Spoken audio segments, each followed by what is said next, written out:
नमस्कार दोस्तों अजीत पवार की विधायकी खतरे में आ चुकी है। महाराष्ट्र में अभी तक सीएम फेस फाइनल नहीं है, लेकिन उससे पहले ही अजीत पवार के खिलाफ चुनाव लड़ने वाले एक प्रत्याशी ने दोबारा से काउंटिंग कराने के लिए जिला प्रशासन के पास एक आवेदन दाखिल कर दिया है और इस आवेदन की फीस भी दे दी है, जो कि करीब 9 लाख रुपए है। जी हां, और इसके बाद से ही महायुति के कई लोग टेंशन में आ चुके हैं, क्योंकि महायुति के कई ऐसे उम्मीदवार हैं जिनके खिलाफ ये आवेदन दिया गया है और इसके बाद अगर दोबारा से रिकाउंटिंग होती है तो महायुति में टेंशन बढ़ने की बात भी है।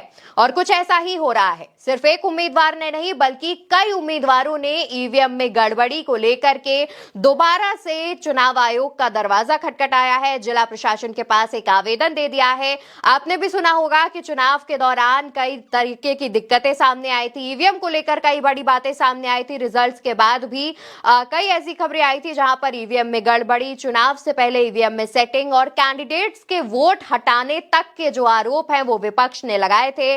मशीनरी पर एक बड़ा सवाल खड़ा हो रहा था, जिसके बाद अब जिला प्रशासन के पास एक जो याचिका है वो दायर कर दी गई है और इसके फीस स्वरूप भी जो रकम है, जो फीस दी जाती है, वो दे दी गई है। अजीत पवार के खिलाफ चुनाव लड़ने वाले शरद पवार ग्रुप के उम्मीदवार युगेंद्र पवार ने 19 ईवीएम के माइक्रो कंट्रोलर की जांच के लिए आवेदन दे दिया है और इसके लिए करीब 9 लाख रुपए का भुगतान किया है। जी हां, और ऐसा विपक्ष के कई लोगों ने किया है, जहां पर पुणे के 21 निर्वाचन क्षेत्रों में से 11 उम्मीदवारों ने ऑफिशियली माइक्रो कंट्रोलर की दोबारा जांच के लिए चुनाव आयोग से अनुरोध किया है, जिला प्रशासन के पास आवेदन भी दिया है। और ऐसा हुआ कैसे? दरअसल दोस्तों, सुप्रीम कोर्ट के आदेश के मुताबिक जो भी उम्मीदवार दूसरे या तीसरे नंबर पर आता है, वो एक लिखित आवेदन देकर किसी विधानसभा में इस्तेमाल की गई करीब 5% ईवीएम के माइक्रोचिप के वेरिफिकेशन की मांग कर सकता है।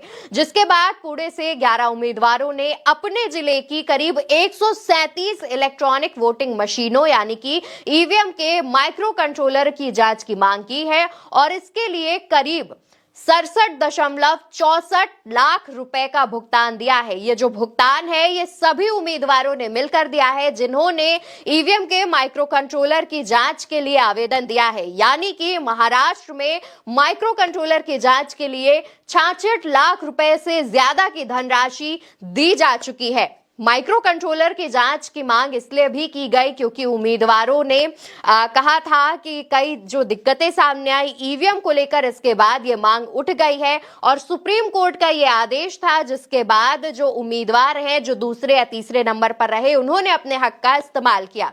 और दोस्तों, माइक्रो कंट्रोलर की जांच इसलिए और जरूरी हो जाती है क्योंकि जो जांच होगी उस जांच के दौरान जो उम्मीदवार जिसने आवेदन दिया है वो मौजूद रहेगा, कंट्रोल यूनिट मौजूद रहेगी, बैलेट यूनिट और वीवीपैट बनाने वाले इंजीनियर भी मौजूद रहेंगे। यानी कि सारी जांचें आंखों के सामने होंगी, जिसके बाद गड़बड़ी की आशंका खत्म हो जाएगी। दोस्तों, इससे पहले भी खड़गे ने मांग की थी, जहां पर उन्होंने कहा था कि वो राहुल गांधी से कहेंगे कि भारत जोड़ो यात्रा की तरह बैलेट पेपर से चुनाव हो, इसको लेकर के भी यात्रा की जाए। इसके अलावा भी कांग्रेस और विपक्ष के जो दल हैं वो लगातार ईवीएम को लेकर के सवाल उठा रहे हैं, ईवीएम को लेकर चुनाव आयोग से मांग कर रहे हैं।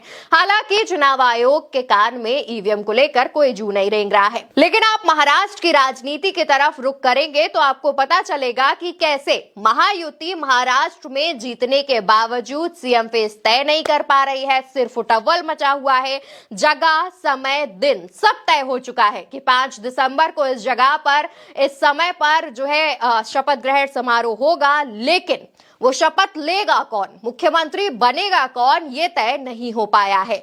और इसके बाद विपक्ष सवाल उठा रहा है, राष्ट्रपति शासन को लेकर के भी मांग की जा रही है, लेकिन महायुति अब घिरती नजर आ रही है क्योंकि इस आवेदन के बाद महायुति के कई उम्मीदवारों की जो साख है वो दांव पर लगी है, क्योंकि अगर ईवीएम में गड़बड़ी पाई जाती है तो उनके उस सीट पर दोबारा से चुनाव होगा और उनकी बेइज्जती भी मुमकिन है और होगा भी ऐसा, क्योंकि अब चुनाव आयोग ने इस मांग को स्वीकार कर लिया है। उम्मीदवारों ने पैसा दे दिया है। जो पैसा दिया है वो फीस के तौर पर दिया है, यानी कि ये दिया जाता है कि जब वहां पर दोबारा से ये चीजें होंगी, चेक किया जाएगा, माइक्रो कंट्रोलर देखा जाएगा, तो उसके तौर पर एक फीस दी जाती है जो कि उम्मीदवारों ने दे दी है।